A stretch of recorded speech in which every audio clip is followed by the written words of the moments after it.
መጀመሪያ ይሄ ነገር ይጋጫል። መጀመሪያ ቃል ነበር። ቃል እንዴት ማለት ኡፌ እንዴት ቃሉ ከኡፌ ሊቀድም ይችላል? መቻል እንደዛ መቻል ነበር። መጀመሪያ ቃል ነበር እያልከኝ እኮ ነው። ምን ማለት ነው እንደዚህ? መጀመሪያ ቃል ነበር ማለት ኦኬ። አንብቤሽ ይሄንን ክፍል ምን ይላል? ሁሉ በእርሱ ሆነ፣ ከሆነውም አንዳችስ እንኳ ደግሞ ያለ እርሱ አልሆነም ማለት። ስለዚህ ሁሉ በማን ነው? በቃል ነው የሆኑት። ሁሉ በቃል ከሆነ ከሆነውም አንዳች እንኳ ያለ እርሱ ካልሆነ፣ ስለዚህ የሚመግበው የሚጠብቀው እርሱ ነው። ቁጥር 10 ላይ አድርገው። እችን ዓለም ማን ነው የሚያስተዳድረው? ክርስቶስ ስተወለደ እንደዚህ ከሆነ በእነ አብርሃም ጊዜስ ያለው የሚል ነበር ጥያቄሽ። አብርሃምም ሳይወለድ ክርስቶስ አለ ሚል ሲመጣብሽ ደግሞ ለምን ትዊስ ለማድረግ ትሞክሪያለሽ? አንዲት ብቻ አላ እኔ አምላክ ነኝ አምልኩኝ ተገዙኝ ያለበትን ጅብሪል ነግሮ፣ ጅብሪል ለመሐመድ ነግሮ፣ መሐመድ ለሳባዎች ነግሮ ተረት ተረት አይደለም የምፈልገው ቃል በቃል ለሚጽፈው አካል የተናገረበትን ጓይድ ይሄንን መልስልኝ በቂማ ማለት ነው። አንተ እውነት ይህንን ከመለስክልኝ ከምር እኔ አሳያለሁ። ብዙ ቦታ ቃል በቃል እንደተናገረ አንተ ራሱ ታውቃለህ። ሱረቱል ኢኽላስም ተናግሯል። አንተ ራሱ ታውቃለህ። ስለዚህ አንድ ጥቅስ ስጭኝ። ሱረቱል ኢኽላስ ክፈት ከፈለክ። ቁል ሁወላሁ አሐድ ብሏል እኮ።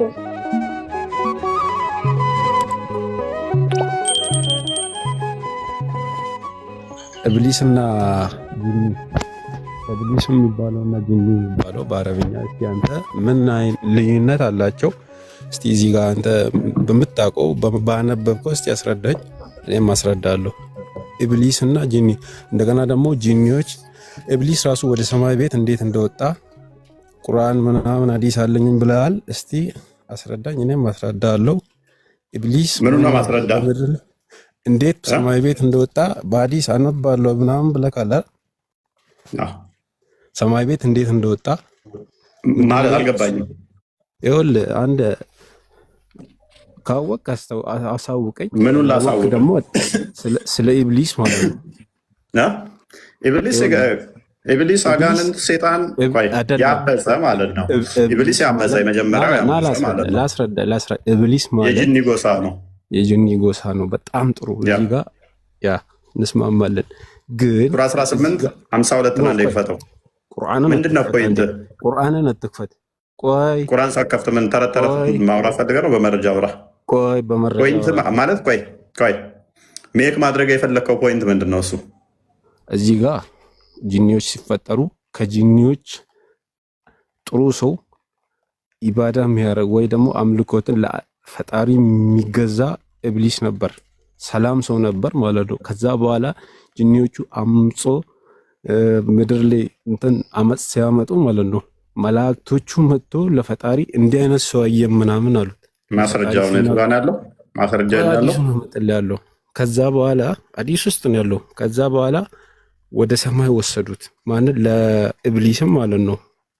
ከዛ ሰማይ ቤት እንዲቀመጥ የኖረ አዳም መጣ። ከዛ አንተ አሁን እዚህ ጋር ምን እንዳልክ ታውቃለህ? አመጽ እዚህ ጋር ነው እንጂ የመጣው ምድር ላይ የለም ምናምን ልትል ፈልጌ ነበር እኮ። ማስረጃ እኮ ሳልነግረን እኮ ነው። አሁን በተረት እኮ ነው። እኛ እኮ ቁርአንን ያነበብነው። ሃይ አዲሱን ነው። አዲሱንም ትይዘዋለህ አይደል? አዲሱ ይኸውልህ ስነ ፍጥረት ጋር በተያያዘ ነገርኩ። በጣም ከፍተኛ ግጭት ስላለ እኮ ቅድም ያለፍኩ እያንዳንዱ ስለሚጋጭ የራሱን ታሪክ ልቀጥል ትችላለህ። ግን አውጣውና ሐዲሱን ሰፖርት የሚያደርግ ሐዲስ ካለ እንየው። አንድ ጥያቄ ልጠይቅህ። ቀጥይ። እኔ አሁን ቅድም አባትና ልጅ ምናምን እያልክ ነበረ። እኔ ስለ መጽሐፍ ቅዱስ አላቅም ብያለሁ። አባትና ልጅ ስትይ ቅድም አሁን ስታወራ የሆነች ልጅቱ ስትጠይቅ ኢየሱስ በቃል በቃል እኔ ጌታ ነኝ ያለበትን ንገረኝ ስትልህ ከዛ አባትና ልጅ ብለህ በዛ ላይ የሆነ ነገር ብቻ እያወራህ ነበር። እሺ የቱ ነው አባት የትኛው ነው ልጅ? እሱን አስረዳኝ። ያ ቢኒ እንኳን ደህና መጣ። ሰላም ብያለሁ ቢኒ። እኛ ምን እናምናለን መሰለሽ? ሰላም በለን እና ቀጥላለን። በጣም ቀጥል፣ ችግር የለም። ከአንተ በኋላ ለእሷ የምነግራት ነገር አለ። ቀጥል። ያ ኦኬ። እሺ እኛ ምን እናምናለን መሰለሽ? አምላካችን ቃል አለው ብለን እናምናለን። አምላካችን ሚዩት አይደለም ወይንም ደግሞ እንደ ጉዛን ዱዳ ነው የሚል አስተምሮ የለንም። ቃል አለው፣ ቃሉም ደግሞ አካላዊ ነው ብለን እናምናለን። ስለዚህ ያ ቃሉን አካላዊ ቃሉን ልጁ ብለን እንጠራለን። ልጅ አለው ስንል ወይንም ደግሞ ቃል አለው እያልን ቃሉ አካላዊ ነው፣ ልጁ ነው፣ ከሱ የተገኘ ከሱ የተወለደ ከሱ የሚወጣ እንደመሆኑ ቃሉ ምን ብለን እንጠራለን? ልጅ ብለን እንጠራለን። እዚህ ጋር አንድ ጥያቄ፣ የሆነ ሰው ልጅ ለመባል እንዴት ነው? እንዴት ቃል እንዴት ልጅ ሊሆን ይችላል? መወለድ አለበት፣ ተረግዞ መወለድ አለበት አይደለ እኮ። እንዴት ነው ቃል ልጅ ሊሆን የሚችለው? መልካም። እና እንዴት ነው ደግሞ አምላክ ልጅ ኖሮ መልካም። እሱ ለሰው ሲሆን ነው። ለሰው ሲሆን አንድ ሰው ልጅ እንዲባል መስፈርቶች አሉት። አንደኛ ወይም ባልና ሚስት ተጋብተው ዮሐንስ ወንጌል ምዕራፍ 1 ቁጥር 11 ላይ እንደሚናገረው ዮሐንስ ወንጌል ምዕራፍ 1 ቁጥር 11 ጀምሮ እኛ ራሳችን ልጅ እንዴት ነው ከስጋና ከደም ነው ወይ የሚለውን ነው። በወንድ ፍቃድ ነው ወይ ነው፣ አንቺ ባሰብሽው ነው ወይ አይደለም። ልጅ ለመባል ነሰሰርሊ ተረግዞ መወለድ አለበት ወይ? አንደኛ መንገድ ሊሆን ይችላል እንጂ እሱ መጨረሻ ነው ማለት አይደለም ለሰውኛ እንኳን። ምክንያቱም የመምህርሽን አባት ልትይ ትችያለሽ። ማደጎ ያሳደገን በእናንተ ቢከለከልም በእኛ ወላጅ የሌላቸውን አባት ተብለን ልንጠራላቸው እንችላለን። ያ ማለት በስጋ ወልደናቸዋል ማለት አይደለም። ማለትም ባልና ሚስት በሚደረገው አይነት ተወለዱ ማለት አይደለም። አባት ግን ተብለን ልንጠራ እንችላለን። ክርስቶስ ደግሞ ግን ተረግዞ ተወልዷል። እሱ ላይ እንመጣለን። እኛ ቃሉ በደንብ አስተውይ። ቃል እርሱ የእግዚአብሔር ልጅ ነው ብለን ስንጠራ ከእርሱ የተገኘ ከእርሱ የሚወጣ የእርሱ የባህሪ ልጁ ነው። ዓለማትን የፈጠረው በቃሉ ነው በልጁ ነው ብለን እናምናለን። ስለዚህ ለምሳሌ አንቺ አላህ ቃል አለው ብለሽ ታምኛለሽ። ቃሉን ልጅ ብለሽ ግን አትጠሪም አይደለ? የአላህ ቃል ደግሞ ብዙ ነገሮችን ፈጥሯል ብለሽ ታምኛለሽ አይደለ? ቃሉ ፈጣሪ ነው ብለሽ ታምኛለሽ፣ ይፈጥራል።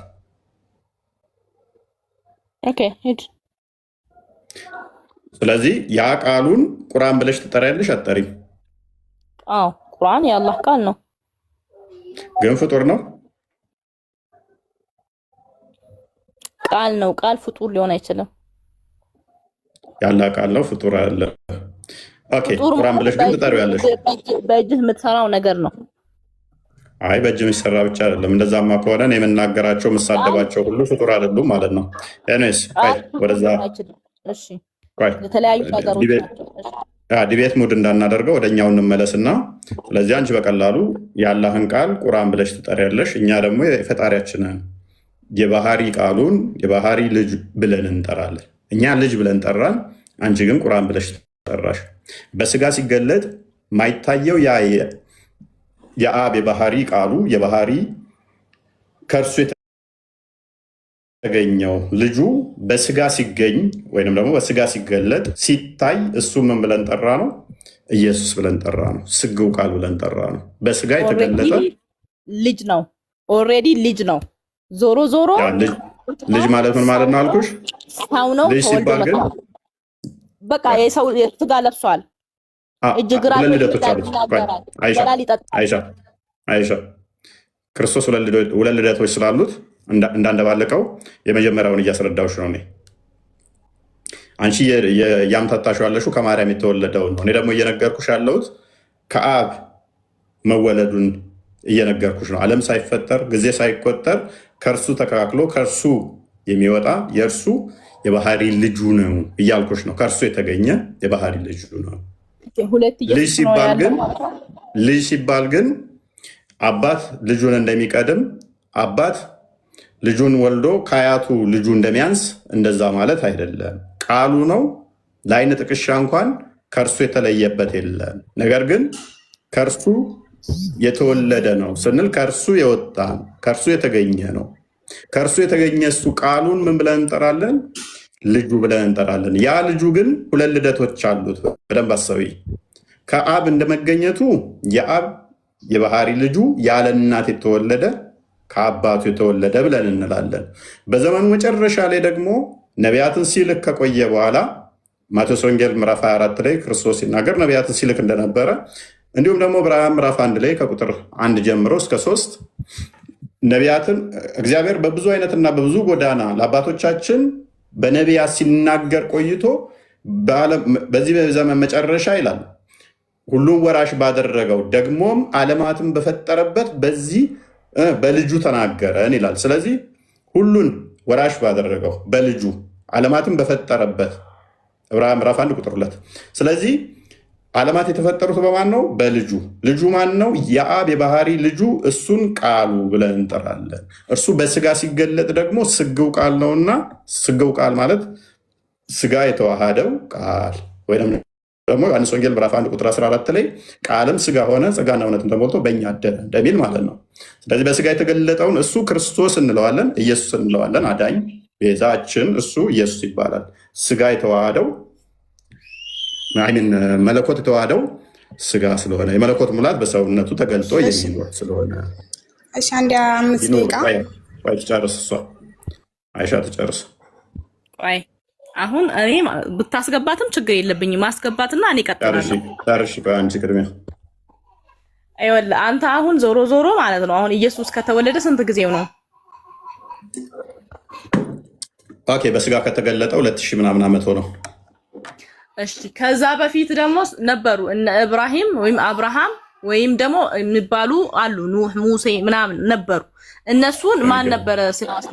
የእነሱስ ጌታ ማን ነበር? ኦልሬዲ እሱ አሁን 2000 ምናምን በኋላ ነው የመጣው።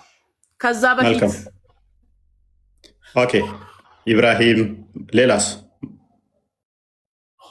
ከአደም ጀምሮ እስከ ኢየሱስ ያለ ህዝብ የማዕት ህዝብ ነው ያለው። ቁጥሩን ማናቅ ሚሊዮን። እሺ እነዛ ህዝቦች ጌታቸው ማን ነው?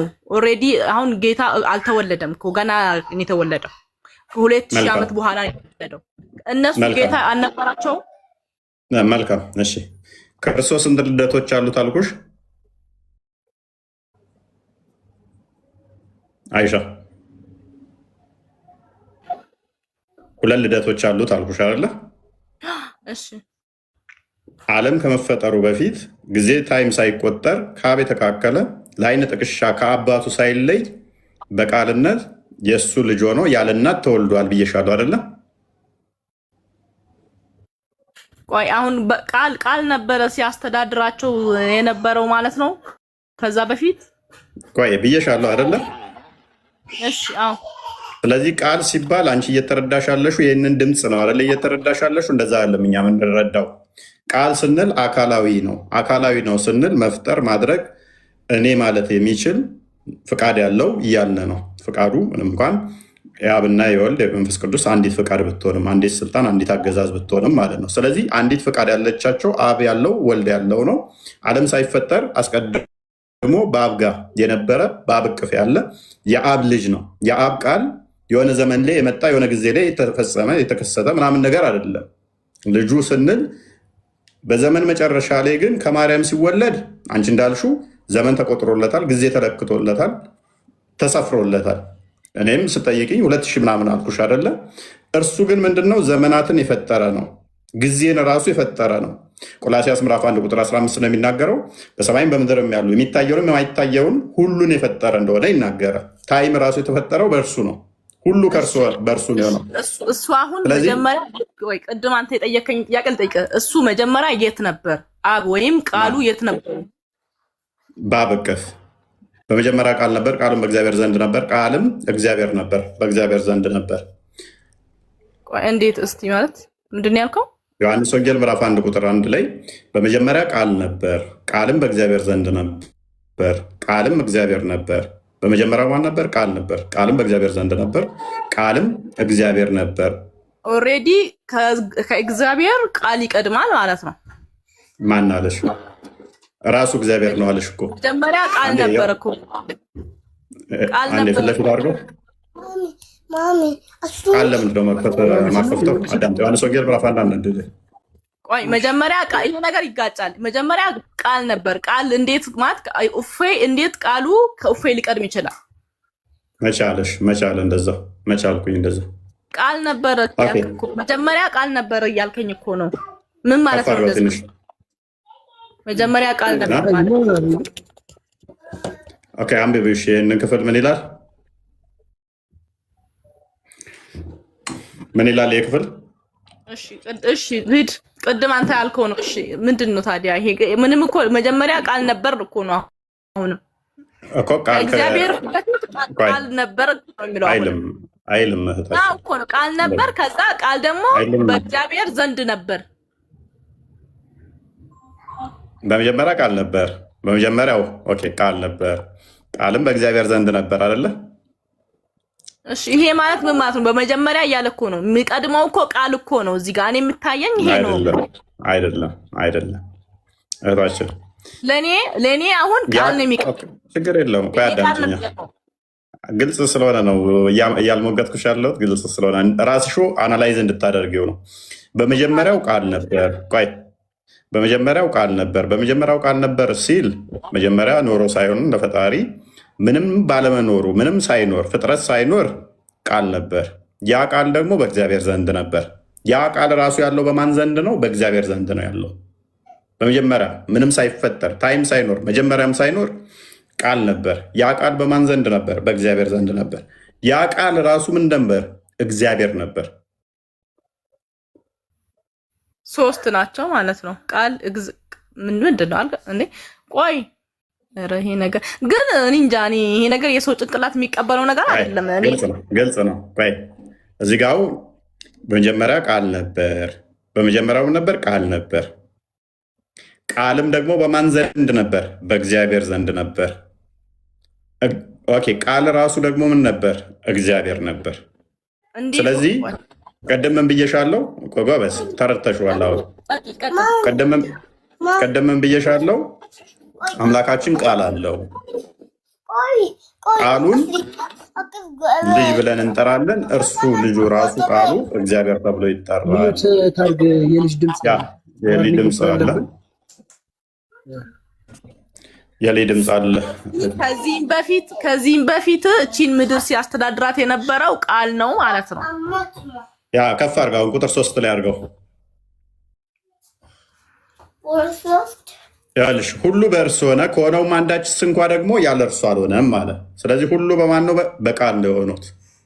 ሁሉ በቃል ከሆነ ከሆነውም አንዳች እንኳ ያለ እርሱ ካልሆነ ስለዚህ የሚመገበው የሚጠብቀው እርሱ ነው። ቁጥር 10 ላይ አድርገው። እችን ዓለም ማን ነው የሚያስተዳድረው? ቁጥር 10 ላይ ዓለምም በእርሱ ሆነ። በዓለምም ነበር። ዓለሙም በእርሱ ሆነ፣ ዓለሙ ግን አላወቀው። ዓለሙ ስላላወቀው ወደ ዓለሙ መጣ፣ ለተቀበሉት የእግዚአብሔር ልጆች ሲሆኑ ዘንድ ስልጣን ሰጣቸው ይላል። ዕብራውያን ምዕራፍ 11 ቁጥር 6 አንዴ ክፈተው።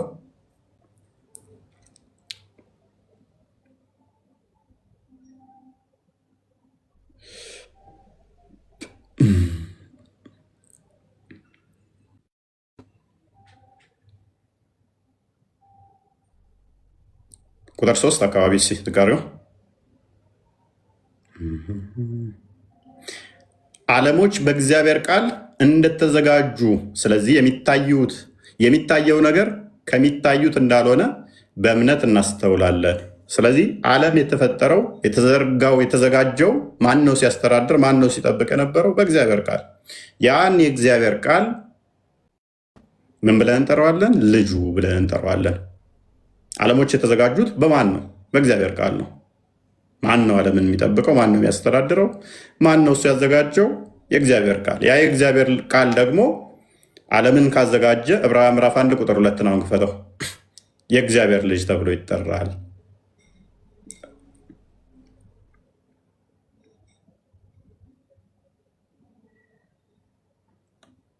ኦኬ።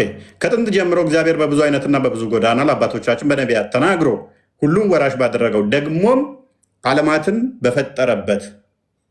ዓለማት በማን የተፈጠሩት? ዮሐንስ ወንጌል ምዕራፍ 1 3 ላይ እንዳየ ነው። ዮሐንስ ወንጌል ምዕራፍ 1 10 ላይ እንዳየ ነው። በቃል ይላል አይደል? እንዲሁም ደግሞ ዕብራውያን ምዕራፍ 11 ቁጥር 3 እንዳየ ነው። ዓለማት በማን ተዘጋጁ ይላል? በቃል በእግዚአብሔር ቃል ይላል። በግልጽ እዚህ ጋር ደግሞ ሁሉም ወራሽ ባደረገው ደግሞ ዓለማትን በፈጠረበት። ዓለማት በማን የተፈጠሩት ይላል? በልጁ በልጁ በዚህ ዘመን መጨረሻ ለእኛ ተናገረን። ስለዚህ ቃሉ ምን ተብሎ ይጠራል? ልጁ ተብሎ ይጠራል። ስለዚህ ዓለማት የተፈጠሩት የተዘጋጁት በልጁ ነው፣ ወይም ደግሞ በቃል ያ አካላዊ ቃል ሁሉን የፈጠረ ሁሉን ያዘጋጀ ሁሉን የሰራ ነው። መዝሙረ ዳዊት ላይም በተመሳሳይ ምዕራፍ 33 ከቁጥር 6 ጀምሮ ኢዮብ ላይም ምዕራፍ 34 ቁጥር 4 አካባቢ ዓለሞች የተዘጋጁት በቃል እንደተፈጠሩ ይናገራል። አብርሃምን ማን ነበረ ላልሹ፣ ለምሳሌ ዮሐንስ ወንጌል ምዕራፍ 8 ላይ ስንመለከት ከቁጥር 54 ጀምሮ አብርሃም ሳይወለድ እሱ እንደነበረ ይናገራል። አብርሃም ሳይወለድ እንዴት ነው የነበረው? ገና ያኔ 30 ዓመት እንኳን ያልሞላው ብለው አንቺ እንደጠየቅሽው ጠይቀው ነበረ። አንተ አባታችን አብርሃምን ትበልጣለህ ብለው ጠይቀውት ነበር። አንዴ ዮሐንስ ወንጌል ምዕራፍ 8 ቁጥር 54 ጀምሮ ዳዊትም ደግሞ ለዳዊቱም ምንድን ነው በተመሳይ አንዴ ዮሐንስ ወንጌል ምዕራፍ 8 ተመልከት ትችላል። ሰማለሁ እኔ ኦኬ። እርሱ ገና እጇን ምን ላይ ነህ አለው። ዮሐንስ ወንጌል ምዕራፍ 8 ቁጥር 50 ምናምን አካባቢ ጀምሮ ይሄ ክፍል አይደለም በእርግጥ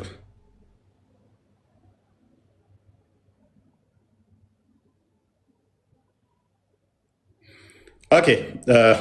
ኢየሱስ መለሰ አለም እኔ ራሴን ባከብር ክብሬ ከንቱ ነው፣ የሚያከብረኝ እናንተ አምላካችን የምትሉት አባቴ ነው። አየሽ፣ ቅድም ያ ክርስቶስ የአብ ልጅ ነው ስንል እነሱ አምላካችን የሚሉት ለእኔ ምንድን ነው? አባቴ ነው። ቃሉ ልጁ ይባላል፣ ልጁም ደግሞ አባቱ ነው። ለማምለክ ውስጥ ታዲያ አባቱ አይሻልም ከልጁ? ቆይ ከልጁ አባት አለኝ እያለ እኮ ነው። ይሄ ግልጽ እኮ ነው።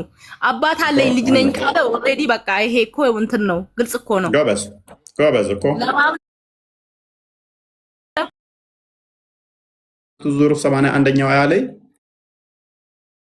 ልጅ ካለኝ ልጅ የሚመለካል ብሏል። ስለዚህ አባቱ ብቻ ሳይሆን ልጁ እንዲመለክ ቁል ሁወ አላሁ አህድ ነው የሚለው። ቁል ሁወ አላሁ አህድ፣ አላህ አንድ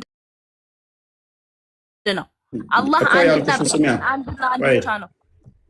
አይሻ ለአራማን ልጅ ካለው ለልጁም ትገዣለሽ። እንመለሳለን። እንደዚህ የሚባል ነገር የለም። አትፈላሰፍ። ስማ እሰጥሻለሁ። አንድ አዳምጫ ልጨርሴን ክፍል አንቺ ባመጣሽው ሎጂክ እኔ እስማማለሁኝ፣ ተስማምቻለሁ። አንቺ ባመጣሽው ግን ቁርአንሽ ላይ አፕላይ አደርገዋለሁ ኔክስት። ስለዚህ እና አብርሃም ምናምን ብለሽ ለጠየቅሽው ከና አብርሃም በፊት እንዳለ ፕሪሳቦስ ያደረግሽው ጥያቄ ምንድን ነው? ክርስቶስ ስተወለደ እንደዚህ ከሆነ በእነ አብርሃም ጊዜስ ያለው የሚል ነበር ጥያቄሽ። አብርሃምም ሳይወለድ ክርስቶስ አለ ሚል ሲመጣብሽ ደግሞ ለምን ትዊስ ለማድረግ ትሞክሪያለሽ? ስለዚህ ይህን ክፍል አሁን አንብቢና እንደኛ መጽሐፍ ክርስቶስ አብርሃም ሳይወለድ እንዳለ፣ ስለዚህ ባመጣንልሽ መሰረት ቫሊድ እንደሆነ መልሳችን እሱን እንስማማ። ታምኝበታለሽ አታምኝም? ኔክስት እንመጣበታለን። አንዴ ከይቅርታ ጋር ማለት ነው። አይሻ ቀጥይ። ይህንን የጠየቅሽውን ጥያቄው አመንሽ አላመንሽ ሌላ ጉዳይ ነው። ለጠየቅሽው መልስ ግን መምጣቱን እመኝ ነው። እመኝ ቅድሚያ እንደምንም አታምኚው። ለምን እንደማላምን ታውቃለህ? አላህ ማለት ነው ሲጀመር አላህ አደምን ያለ እናት ያለ አባት ፈጠረው። እኔ ያለ አባት ያለ እናት ፈጠረው አልፈጠረው ሁ ኬርስ ምን አገባኝ ነኝ። አሁን አንቺ በእነ አብርሃም ጊዜ ከእነ አብርሃም ጊዜ ኢየሱስ ስላልነበር ምናምን የሚል ሙግት አንስተሻል። እሱን እኮ አሁን አንብቤን ክፍል አምንበትም። ኦኬ ለምን አታምኚው? በቃ ልክ ስላለ ምክንያቱም ነብይሽ ደግሞ እመኝበት ብሎሻል። ይኸውልህ ነብዬ እመኝበት ያለኝን መጽሐፍ እኔ ራሴ አውቃለሁ፣ አምንበታለሁ። በኢንጂል ታምኛለሽ አታምኚው? በደንብ አድርጌ። ስለዚህ ያው ኢንጂል አቅርበንልሻል። አይደለም ኢንጂል መሆኑን ራሱ ይሄንን ኢንጂል መሆኑን ራሱ አላምንበትም። ስለዚህ ነብይሽ ዋሸ ነበር ማለት ነው። በኢንጂል በመጽሐፍ ሰዎች ኢንጂልን ማኑበት ይሄ አይደለም። ይሄ አይደለም። ኦኬ ኢንጂል የትኛው ነው? ይሄ ኢንጂል የተቀየረ የትኛው? ይሄ የተቀየረ ተቀይር ነብይሽ ተቀይሯል አላለም? አቡ ዳውድ 40 ቁርአን ላይ ይላል ተቀይሯል ይላል። ይሄው ነው ከፍላልሽ ቁርአን መጽሐፍ እንደተቀየረ የሚልበትን ቦታ እኔ አሁን አንብቤ መጣብቅ ጠብቀኛል። ይኸውልሽ ኢንጂል ተቀይሯል የሚል ሽታውንም አታመጭም።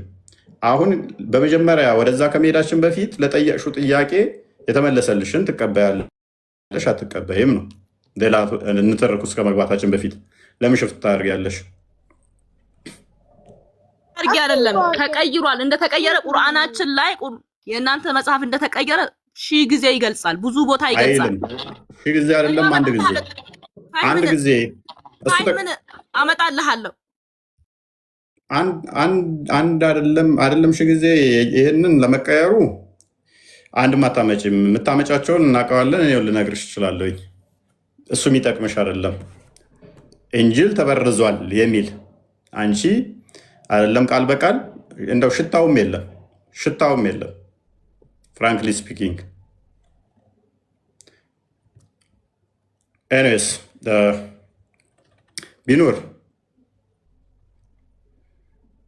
ቢናር ነው የሚለው ካሊድ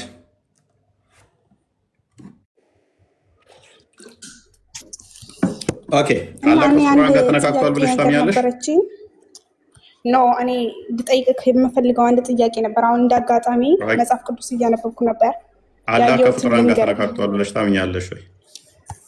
ኖ እኔ ልጠይቅህ ነው ያልኩህ። ወደ እሱ ከመግባታችን በፊት ማሳየክ ቀደም ረብሽሽ ነው ታሽው። አሁን ቅድሚያ ትመልሻለሽ። ቀደም እድል ስትሰጥሽ ኖ መረበሽ ነው የጀመርሽው። እንድጠይቂ ድል እኔ እኮ ቃል በቃል ነው ያልኩህ። ካንተ እኮ ወደዚህ ወደዛ ቃል በቃል ነው ያልኩት። ላኪን አሁን ለምሳሌ እግዚአብሔር ተመልከተኝ። እግዚአብሔር ብዙ ቦታ ቃል በቃል እኔ እግዚአብሔር ነኝ። ተረጋጊ። ቃል በቃል ለምሳሌ ቃል እኔ አምላክ ነኝ ቢል ታመልኪዋለሽ ማለት ነው። ግን ፎር ሴክ ኦፍ አርጉመንት ያንቺ አላህ ቃል በቃል እኔ አምላክ ነኝ አላህ ነኝ ብሎ ያለ ሶስተኛ ጣልቃ ገብነት የተናገረበትን አንድ ጥቅስ አንቺ እስቲ አንድ ጥቅስ ኤግዛክት ወርድ ፋላሲ ብዙ አይደለም የምፈልገው፣ አንዲት ብቻ አላህ እኔ አምላክ ነኝ አምልኩኝ ተገዙኝ ያለበትን ጅብሪል ለመሐመድ ነግሮ መሐመድ ለሰሃባዎች ነግሮ ተረት ተረት አይደለም የምፈልገው፣ ቃል በቃል ለሚጽፈው አካል የተናገረበትን ጓይድ ጥቅሱን ጥቀሽ። አይዞሽ ጥቅሱን ጥቀሺ። ጥቅሱን ትጠቅሻለሽ። አላህ ቃል በቃል እኔ አምላክ ነኝ አምልኩኝ ያለበትን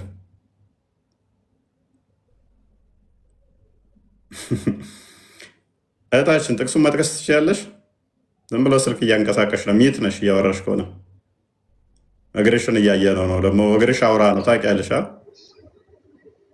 ይሄንን መልስልኝ በቂማ ማለት ነው። አንተ እውነትም ይህንን ከመለስክልኝ ከምር እኔ አሳያለሁ። ብዙ ቦታ ቃል በቃል እንደተናገረ አንተ ራሱ ታውቃለህ። ሱረቱል ኢኽላስ ተናግሯል። አንተ ራሱ ታውቃለህ። ስለዚህ አንድ ጥቅስ ስጭኝ። ሱረቱል ኢኽላስ ክፈት ከፈለክ።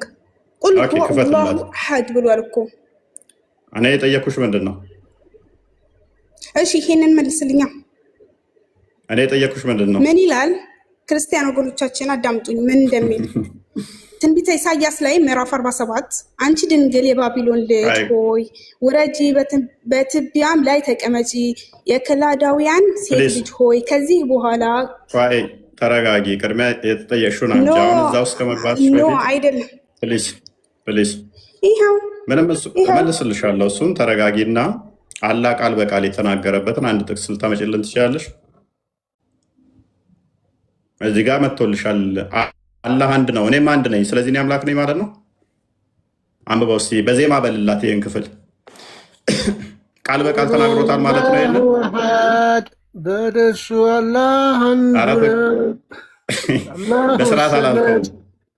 በስርዓት አላልከውም። እንቅልፌ መጥቶ ነው ትላለህ። በስርዓት አላለውም፣ አበላሽቶታል። ለምን ይሄንን እንዳልክ ለምን አልፈቀድክም? ኖ አይደለም። አንተ ይሄንን ቦታ እግዚአብሔር ያለውን ነገር እንድልልክ ለምን አልፈቀድክም? ለምን ክርስቲያን ወገኖች እንዲሰሙት አልፈቀድክም? ይሄንን ቃል ግን ምክንያቱም ቃል በቃል ላልሹ ማለት ነው። ኖ ይሄንን ቃል የተናገረው ለመሐመድ ጅብሪል ነው አይደለ? ለመሐመድ ጅብሪል አይደለም፣ ለመሐመድ ሰለላሁ ዐለይሂ ወሰለም በል አንተ አለ በል እርሱ አላህ አንድ ብቻ ነው በል ብሎ ለመሐመድ የነገረው ማን ነው? ጅብሪል። ጅብሪል ከማን ሰምቶ ነው ለመሐመድ በል ያለው? ጅብሪል አላህ ጅብሪል ነው። አላህ ጅብሪልን ነው የሚልከው። ጅብሪል ደግሞ ወደ ረሱላችን ነው የሚያደርሰው። አላህ ያለውን ከጅብሪል ከመሐመድ ሰምቶ መጣና ለመሐመድ ነገረው። አሁን አንተ እኮ ወደ አንተ እንደሚመች እየወሰድከኝ ነው። እቺን መልስልኝና እኔ ላረጋግጥልኝ በብዙ መረጃ። የጀመርሽውን ጨርሱና ኖ አይደለም፣ ጅብሪል ከመሐመድ መጣሽ አይደለም። ለምን እቺን አትመልስልኝም? መልስላት። እቺን መልስልኝ በመጀመሪያ ማለት ነው። ኖ አይደለም፣ አንተ ወደ ራስህ እየወሰድከኝ ነው። ወደ ራስህ እየወሰድከኝ ነው። በቅማችን መልስልኝ። የተጠየቅሽው ምን ነበረ? የተጠየቅሽው ምን ነበረ? ቃል በቃል ያለምንም ጣልቃ ገብነት ያለማንም ጣልቃ ገብነት አላህ ለመሐመድ ብዙ ቦታ አሳያለሁ አምላክ ነኝ ያለበትን ቦታ አንቺ ተባልሽ። እኛ በቁርአን ማስረጃ አሳያለሁ። ለማስረጃ ሁሉም ቦታ ላይ አሳያለሁ። በማስረጃ አሳያለሁ እና እችን መልስልኝ በቂማ ሱረቱል በቀራ ያንተ እግዚአብሔር ምን ዛሂድ ቆይ አይሻ ተረጋጉና ተራ በተራው እኔ ልጨርስ። አንዴ እኔ ልጨርስ ቢነር። ስለዚህ አላ ያንተ እግዚአብሔር ይሄው እኔ ቃል በቃል ሳሳይክ እኔ ያንተ እግዚአብሔር ያለውን ቃል በቃል ሳሳይክ የኔ እግዚአብሔር ችግር የለውም። ምን እንዳንቺ ሙታ አድርጓል አይደለም፣ ለሀገር የተነገረ ነው።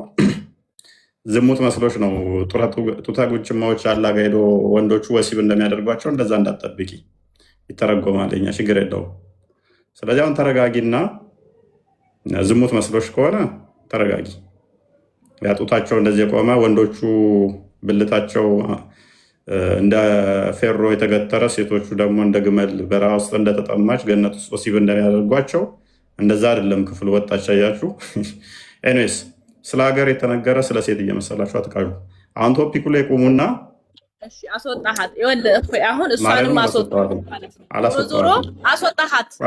እንድትወጣት እርግጠኛ ነኝ። አስወጣሃት። እኔ አሁን ከነቢያቸው የወረሱት አንድ ምንድን ነው? ሴጣናዊ እምነትና ውሸት እያወራው ነው ጥላ የወጣችው። ስለዚህ ቶፒኩ ላይ ግቢ። አሁን አላህ ቃል በቃል የተናገረ ምን ማስወጣት ብፈልግ መጀመሪያ አላስወጣትም እንዴ? ሳልነግራት በቅራ ሂድ። ሱረቱል በቅራ 21 ፓኒክ አታደርጊ፣ አትጩሂ። ድንቁርናችሁን እኔ እንዴት መምጣት እንዳለብኝ አውቀዋለሁ። አሁን ቃል በቃል አለ የተናገረበት አለ። ሱረቱል በቅራ 21 ጋር ሂድ። ይኸውልህ ሂድላት። ሱረቱል በቅራ 21 ጋር ሂድ። ቀጥል፣ ሂድላት።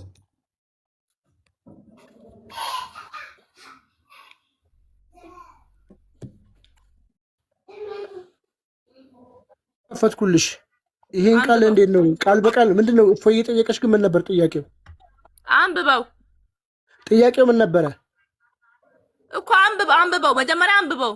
ጥያቄ በጥያቄ አትመልስ። እናንተ ሰዎች ሆይ የፈጠራችሁን እነዚያ ከእናንተ በፊት የነበሩትን የፈጠረውን ጌታችሁን ተገዙ፣ ቅጣትን ልትጠነቀቁ ይከጅላል አለ። እፎይ እየጠየቀሽ ጥያቄ ምን ነበር? በቃ ይሄው መልሱ። ጥያቄ መረዳት የመልስ ግማሽ ነው። በነገራችን ጥያቄው ራሱ አልተረዳሽም። አይሽ ጥያቄው ምን ነበር? እስኪ ይደሚው ጥያቄውን ደግመሽ እንኳን ተናገሪ እስኪ። ሲጀመር ቁርአን የአላህ ቃል ነው። ቁርአን የአላህ ቃል። ዝም ብለሽ መስጊድ የሰማሽውን ነው የምትጮይው። ጥያቄውን ተረጂ። ቢያንስ ጥያቄውን እስኪ ደግመሽ ተናገሪ። ደግመሽ እንኳን ተናገሪ እስኪ። ደግመሽ ይሄ ነው ጥያቄው ብለሽ እንኳን መናገር አትችይም። ግን እየጮሽ በስሜት መስጊድ የተነገረሽን ትናገሪያለሽ። አይዋልህ እኮ ተመለሰልህ እኮ ያ አዩሃ الناس اعبدوا ربكم الذي خلقكم የፈጠራችሁ